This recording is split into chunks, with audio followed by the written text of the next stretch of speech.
చేస్తూ వాట్సాప్లో ఆర్డర్స్ తీసుకుంటూ ఉంటుంది. చిచ్చుకాకి బాగా పొగరెక్కువ. దానితో ఫోన్ చేసే వాళ్ళని తిడుతూ ఉంటుంది. ఒకరోజు మహీగ్రద్ద పచ్చళ్ళ ఆర్డర్ ఇవ్వడానికని ఫోన్ చేస్తుంది. హలో, చెప్పండి, ఏమేమి పచ్చళ్ళు కావాలి? చికెన్ రేటు ఎంతండి? చికెన్ ½ కేజీ 500 అండి.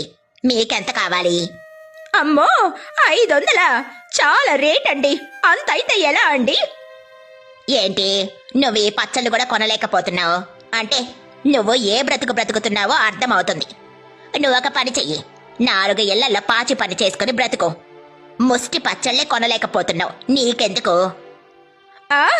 ఏంటి, ఫోన్ చేసిన కస్టమర్తో ఇలానే మాట్లాడతావా? పచ్చళ్ళే కొనలేని దాని నీతో నేను మాట్లాడడం ఏంటి? అలా అనేసరికి మహీగ్రద్ద ఫోన్ కట్ చేసేస్తుంది.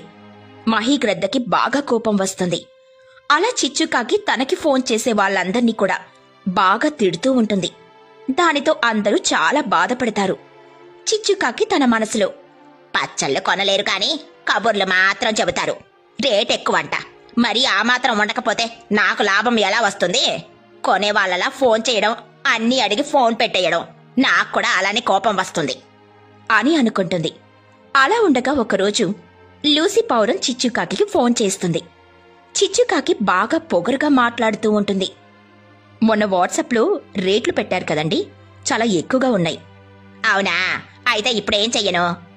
కొంచెం రేటేమీ తగ్గేది లేదా అండి? చాలా ఎక్స్పెన్సివ్ ఉన్నాయండి. అవునా, ఇవి ఎక్స్పెన్సివ్ అన్నావంటే నీ అంత చీప్ ఎవ్వరూ ఉండరు. నువ్వు పని చెయ్యి, ముందు కెరీర్ మీద ఫోకస్ చెయ్యి, లేదంటే నీ బాయ్ ఫ్రెండో నీ మొగుడో వదిలేస్తాను నిన్ను. ఏంటండి అలా మాట్లాడుతున్నారు? అయినా పచ్చలు ఎక్స్పెన్సివ్ అంటే మా ఆయన ఎందుకు వదిలేస్తాడు? నీతో నాకేంటి, ఫోన్ పెట్టేయ్. అలా చెప్పి చిచ్చుకాకి కోపంగా ఫోన్ పెట్టేస్తుంది. లూసీ పౌరానికి బాగా కోపం వస్తుంది. అలా